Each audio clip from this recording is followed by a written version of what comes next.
Nah. There we go. Welcome back.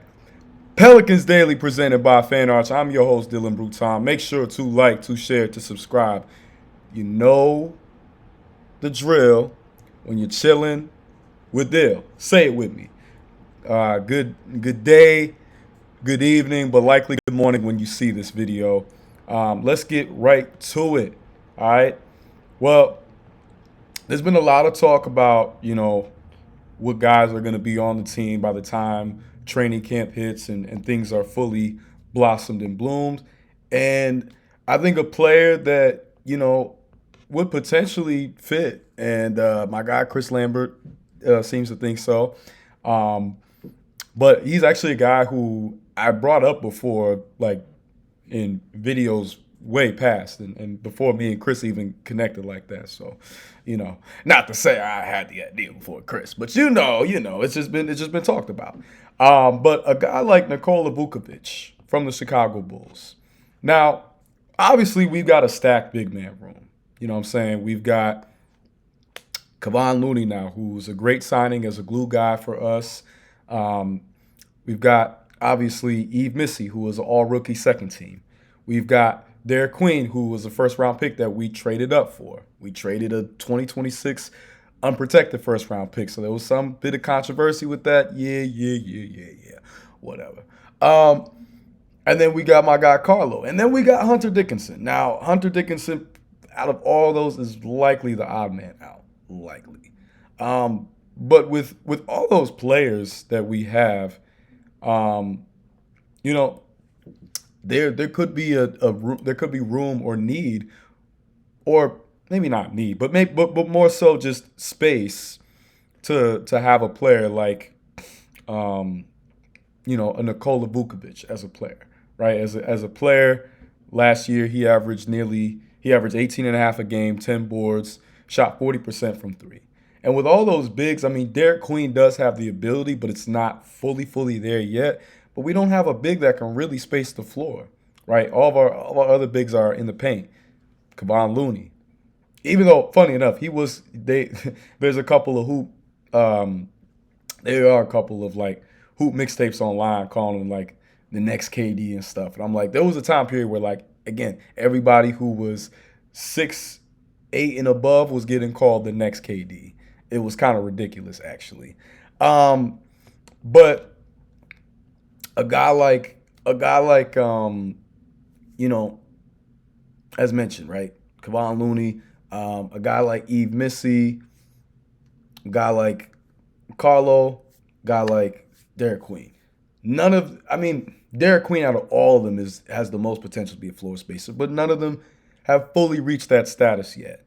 Now, contractual, contractually wise, it would be a little bit, a little bit dicey to navigate. We might have to shed some weight with some other guys, but I do feel like the depth at the center position is something that holds a lot more value than people want to give it credit for.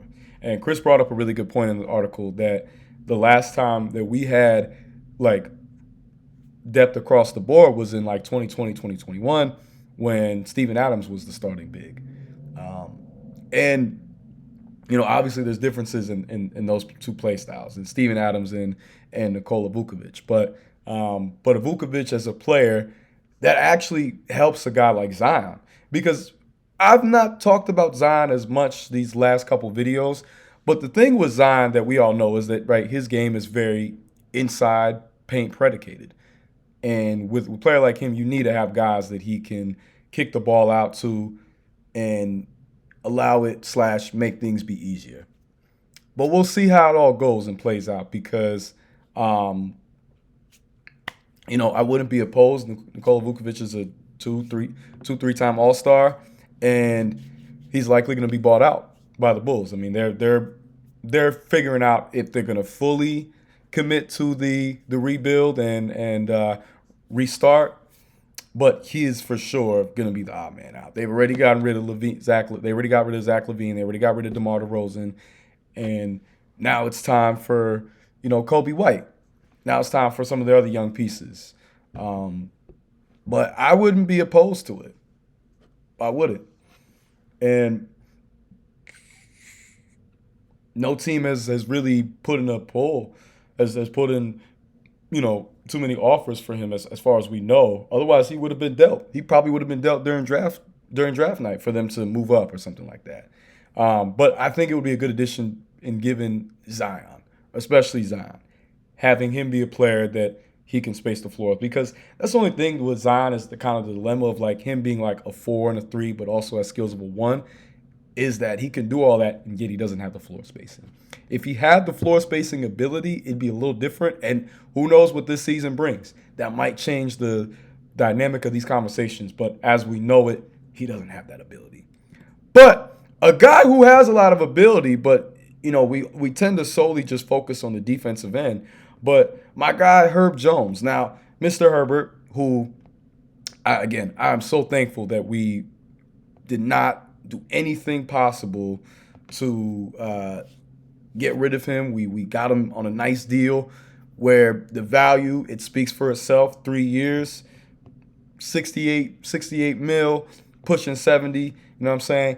And it was well worth it. I mean, if anything, he could have justified even more money. But look at Mikal Bridges, who just got 4 years, $150 million. Good player. Respect to Mikal, especially in today's age of guys not playing games, all that. Respect to Mikal. But he's not no 150 million type of player. I'm sorry. That you gotta at least be a multi all-star to get that type of money. And even then, that might be kind of pushing it. So, to each his own. The Knicks, they got a lot of money to spend, and they don't seem to care. So, it is what it is.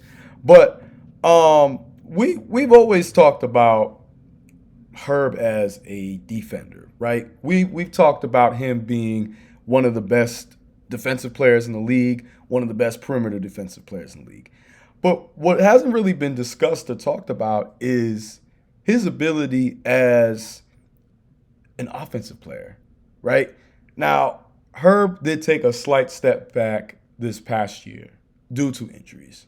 But he still averaged over double digits, and he still, showed growth in his game. He still showed overall that he wasn't just a, one-trick pony. And that's valuable to have in players because a lot of guys that are specialist type of players, they can only do that one thing. You know what I'm saying? It's not like they can really expand their game outside of that. And I've compared Herb to a lot of players. A guy who I've compared Herb to a lot is Tayshaun Prince. One thing that Tayshaun Prince did so well was he was a great point forward. He could space the floor. And if you gave him enough space, he could go out there and create. It wasn't like he wasn't able to do that. I mean, I remember him in like 2K7. It was basically like having like a lefty, a taller lefty KD before he even got in the league. You know what I'm saying? But he was a cheat code in that game. If you were playing 2K back then, like I was, that was like my first 2K because I ain't gonna lie, NBA Live was killing the competition for a hot minute, and then 2K like really started picking up steam around 2K7. If you remember, you remember. But that's a player who I compare him a lot to from a size, wingspan, play style, and what type of value he can provide. I think Herb can do all those things that Tayshaun did so well. And, Chris wrote an article about, if he takes that type of leap, his contract has even greater value. And I couldn't agree more because we know Trey Murphy is likely our second option, right? We know that he's going to be the guy that in fourth quarter situations is probably going to get the ball out because he's a closer. But now we got Jordan Poole. Now we got Jeremiah Fears. Now we got DeJounte Murray coming back to health. But imagine if Herb keeps the same efficiency that he had 2 years ago, and across the board, shooting. I mean, field goal shooting, free throw shooting, 3-point shooting. But in addition, because his playmaking did improve this past season, he actually averaged more assists, more boards. More steals, you know what I'm saying? But if his playmaking improves, but especially on the scoring side, watch out. Watch out. Watch out. Because then we got a lot of offensive firepower. And we got a lot of guys who can do more than just catch and shoot. But we got guys that can put the ball on the floor, create, make a play happen, do something crazy. And, I think overall, it's something to be encouraged by. To see, like, Herb has been very active on social media with showing, like, I'm in the gym, I'm working. And at no point have I looked at it like, oh, that's performative, that's something that, you're just trying to look good and make the fan. No, it's like I could tell you really want it, you really are hungry to prove. So I wouldn't be surprised if we see in this year Herb going out there and going kind of crazy and doing some great things, and especially on the offensive end, right? I already have said, book him for all defensive first team, book him. If I'm wrong, I'm wrong, but that's how high I believe in the ceiling of Herb Jones as a defender. We've already seen him do it once. He can do it again. But as an offensive player, let him average like 15 a game. It's over. All right? We definitely a playoff team. Definitely. If he's giving you 15 to go along with other people's contributions, it's over. It's over. We got ourselves a squad. So, in continuation of that, shout out to Pelicans Sports Illustrated, because I do reference articles from them sometimes. They're just not as active as Pelican Debrief. They ain't a beast like my boy Chris. I ain't gonna lie. No diss, but they grind a little bit different over there. But Matt Guzman wrote an article kind of reflecting the offseason, reflecting some of my moves, especially talking about the Jordan Poole trade. And Coach Willie Green talked about that. He said, I think he's at a point in his career where he's ready to take another step forward. The coach said of Jordan Poole, he's excited. He's a dynamic scorer, a champion, learned under guys at Golden State. These are all facts, and I do have high hopes for Jordan Poole this year, whether he's a starter or a six-man. I think he's going to have a big year for us. I think him being in a more viable franchise in terms of the culture that we're trying to build and infrastructure, I think that's going to pay off great dividends, and I'm so excited to see what he does. But when he talked about all of it, right, talked about the plans for Zion, plans for Derek Queen, the plans for Trey Murphy III, the plans, this is the whole team as a whole. I love this. We're excited to put it all together. I'm extremely excited. Now, that's simple, but it goes with it. Putting it all together. That's all we really have to do. More than anything, that is the story of this offseason and this season. Putting it all together. It's no different than you putting together the right ensemble for a symphony, right? To create that perfect symphony. That's what we're trying to construct. That's what we're trying to orchestrate. And I got so much faith. But make no mistake, yes, Willie's time is not going to be promised if he is unable to deliver. His time is not going to be long if he is unable to capitalize. But the fact that he's already aware, and the fact that there's an understanding of what is possible and at stake, and he's excited and fired up, and he's already giving assessment of what this roster is and can do, I think that's an encouraging sign. Now, obviously, we need more than that, but I think there's a lot to be, to take pride and joy in. So stay tuned. We're going to see more. But let's get to my favorite part of the video, responding to y'all. Again, appreciate y'all as always. And the perfect first comment to respond to. My guy Pelicans Nola 4367, good to see you. Dylan, it's time for Willie Green Apple to go. I hear you. But give him this year. Give him this year, and then if you can't do it, then all right. Now, I said 2 years because you really need to see when you're building a new culture what happens in that first year you introduce, and then what happens when after, like you see some bit of a result. It makes me think about, when hand checking came into effect, right? In 04 or 05. It wasn't until 05, 06, when they removed hand checking, right? You saw a difference in 05, 06. Look at everybody's points per game totals. They massively jumped because 04, 05, right, teams still had a bit of the identity of playing as if they could still guard people with hand checking. But it changed in 05, 06 because then a new style became about. So that's why I say 2 years. But realistically, and I'm understanding what everyone's saying, 1 year. So it's all good. My guy David Wyman, 8244, who again, much love to you as always, David. Appreciate your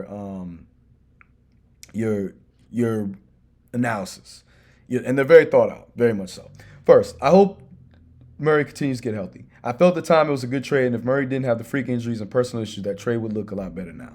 I do worry about him putting on too much weight. That's understandable. I think where he's at now is perfect. I don't think he needs to go anything further, but I hear you on that. Having a lower body injury, you do want to stay lighter to put less wear and tear on the surgically repaired joint. That is facts. As someone who's had two knee surgeries, I understand that too well. When he comes back, I expect him to be a lot more ground pound to protect himself. Absolutely. I think DeJounte is going to utilize his mid-range game a lot more and expect him to be shooting a lot better from the three because, again, he wants to extend his career. He wants to extend it, prolong it, not be like, damn, that's it. I still have to argue that Bey is not a good three-point shooter or defender. He graded out as one of the worst defenders in the league in his last 2 seasons in the league. For shooting, he has averaged only 38% on catch-and-shoot threes. These are wide-open shots, and good shooters should be shooting in the 40s on this type of shot. I also feel coming off an ACL, his shooting will go down. With all the travel and games played, that surgically repaired knee will suffer from a lot of soreness, inflammation, and weakness. It'll probably take him a full season to truly understand how to take care of his knee properly and season to stay consistent. Well, from a statistical point of view, you're not wrong that he is, in that range. I feel like with him, and I say this as someone who has seen him play multiple times in person, for him it's just all about, properly setting his feet. Sometimes he does rush, and I saw I saw him when he played for the Hawks, and I saw him when it was kind of just like him and Trae Young out there. So he was kind of miscast as like a number 2 when that wasn't really his game. And, he is a player, I feel like there's not going to be much pressure. His job is going to be a three-point shooter and defender. Not expecting too much else. And that's like, kind of like in a Trevor Ariza role. And I feel like his shooting numbers will go up because there won't be the same type of pressure. Now, as far as with his injury as a whole, yes, he is going to be a little rusty and coming back, but I think there's much to look forward to given that he's a hardworking player. He's a guy that does give his all out on the court. You see it in his energy. You see the way he carries himself. But I hear your concerns, David. I do. I'm not sitting here saying to not have them and not look at things objectively, but I do think that he will merge better. And I think also him witnessing and seeing DeJounte and how he's been carrying himself and moving in this process, I think that's also a good thing for him to see too. So we'll stay tuned. Vernon Rose, and I'll do it in 2-part. Vernon Rose 2387. Going back to school. Great to hear that, young brother. Much love. Hey, I'm doing the damn thing. I'm trying. I'm going to get this master's. Hopefully, it's as smooth sailing as possible. But I appreciate y'all with the love and support. And then Brother Jan, also support. Congrats on being back in school, Dylan. Time will fly by, and before you know it, you'll be talking about graduation. You're not wrong. You're not wrong at all. But I'm very excited, and I'm excited to see where everything goes and, this journey because there's the beauty in that. And that's what I'm looking forward to more than anything. But appreciate y'all as always. Much love. Truly, truly. And if y'all are ever in town, hit me up and get a drink, watch a game. You know what I'm saying? Shoot the what. But, hey, that's going to be it, y'all. I know this is shorter than the last one, but just wanted this to be a little bit more concise, succinct. But much love, y'all. Shout out to Fan Arch doing their thing as always. Make sure to like, share, subscribe. Tell a friend, especially all your Pelicans friends. Ooh. But y'all have a great rest of your evening, great rest of your night. Stay safe this weekend. Stay tuned for more content. Pelicans Daily, you know what it is. Dylan, I'm out.